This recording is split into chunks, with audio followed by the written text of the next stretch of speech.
اور تمہارے پروردگار نے یہ حکم دیا ہے کہ اس کے سوا کسی کی عبادت نہ کرو اور والدین کے ساتھ اچھا سلوک کرو۔ رسول اللہ صلی اللہ علیہ وآلہ وسلم نے فرمایا، رب کی رضا والد کی رضا میں ہے اور رب کی ناراضگی والد کی ناراضگی میں ہے۔ بر الوالدین سے حسن سلوک پر کم و بیش 75 احادیث نبی صلی اللہ علیہ وسلم میں، جبکہ قرآن حکیم کی 36 آیات میں اس اصول پر روشنی ڈالی گئی ہے۔ یہ بات قابل ذکر ہے کہ قرآن کی متعدد آیات میں اللہ سبحانہ و تعالیٰ کی عبادت کے فوراً بعد والدین کے ساتھ حسن سلوک کا حکم دیا گیا ہے۔ اور تمہارے پروردگار نے یہ حکم دیا ہے کہ اس کے سوا کسی کی عبادت نہ کرو اور والدین کے ساتھ اچھا سلوک کرو۔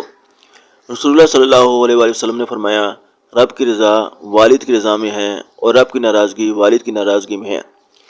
بر الوالدین سے حسن سلوک پر کم و بیش 75 احادیث نبی صلی اللہ علیہ وسلم میں، جبکہ قرآن حکیم کی 36 آیات میں اس اصول پر روشنی ڈالی گئی ہے۔ یہ بات قابل ذکر ہے کہ قرآن کی متعدد آیات میں اللہ سبحانہ و تعالیٰ کی عبادت کے فوراً بعد والدین کے ساتھ حسن سلوک کا حکم دیا گیا ہے۔ اور تمہارے پروردگار نے یہ حکم دیا ہے کہ اس کے سوا کسی کی عبادت نہ کرو اور والدین کے ساتھ اچھا سلوک کرو۔ رسول اللہ صلی اللہ علیہ وآلہ وسلم نے فرمایا، رب کی رضا والد کی رضا میں ہے اور رب کی ناراضگی والد کی ناراضگی میں ہے۔ بر الوالدین سے حسن سلوک پر کم و بیش 75 احادیث نبی صلی اللہ علیہ وسلم میں، جبکہ قرآن حکیم کی 36 آیات میں اس اصول پر روشنی ڈالی گئی ہے۔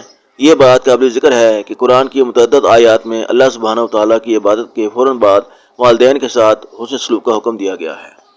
اور تمہارے پروردگار نے یہ حکم دیا ہے کہ اس کے سوا کسی کی عبادت نہ کرو اور والدین کے ساتھ اچھا سلوک کرو۔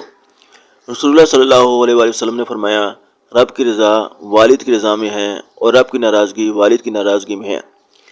بر الوالدین سے حسن سلوک پر کم و بیش 75 احادیث نبی صلی اللہ علیہ وسلم میں، جبکہ قرآن حکیم کی 36 آیات میں اس اصول پر روشنی ڈالی گئی ہے۔ یہ بات قابل ذکر ہے کہ قرآن کی متعدد آیات میں اللہ سبحانہ و تعالیٰ کی عبادت کے فوراً بعد والدین کے ساتھ حسن سلوک کا حکم دیا گیا ہے۔ اور تمہارے پروردگار نے یہ حکم دیا ہے کہ اس کے سوا کسی کی عبادت نہ کرو اور والدین کے ساتھ اچھا سلوک کرو۔ رسول اللہ صلی اللہ علیہ وآلہ وسلم نے فرمایا، رب کی رضا والد کی رضا میں ہے اور رب کی ناراضگی والد کی ناراضگی میں ہے۔ بر الوالدین سے حسن سلوک پر کم و بیش 75 احادیث نبی صلی اللہ علیہ وسلم میں، جبکہ قرآن حکیم کی 36 آیات میں اس اصول پر روشنی ڈالی گئی ہے۔ یہ بات قابل ذکر ہے کہ قرآن کی متعدد آیات میں اللہ سبحانہ و تعالیٰ کی عبادت کے فوراً بعد والدین کے ساتھ حسن سلوک کا حکم دیا گیا ہے۔ اور تمہارے پروردگار نے یہ حکم دیا ہے کہ اس کے سوا کسی کی عبادت نہ کرو اور والدین کے ساتھ اچھا سلوک کرو۔ رسول اللہ صلی اللہ علیہ وآلہ وسلم نے فرمایا، رب کی رضا والد کی رضا میں ہے اور رب کی ناراضگی والد کی ناراضگی میں ہے۔ بر الوالدین سے حسن سلوک پر کم و بیش 75 احادیث نبی صلی اللہ علیہ وسلم میں، جبکہ قرآن حکیم کی 36 آیات میں اس اصول پر روشنی ڈالی گئی ہے۔ یہ بات قابل ذکر ہے کہ قرآن کی متعدد آیات میں اللہ سبحانہ و تعالیٰ کی عبادت کے فوراً بعد والدین کے ساتھ حسن سلوک کا حکم دیا گیا ہے۔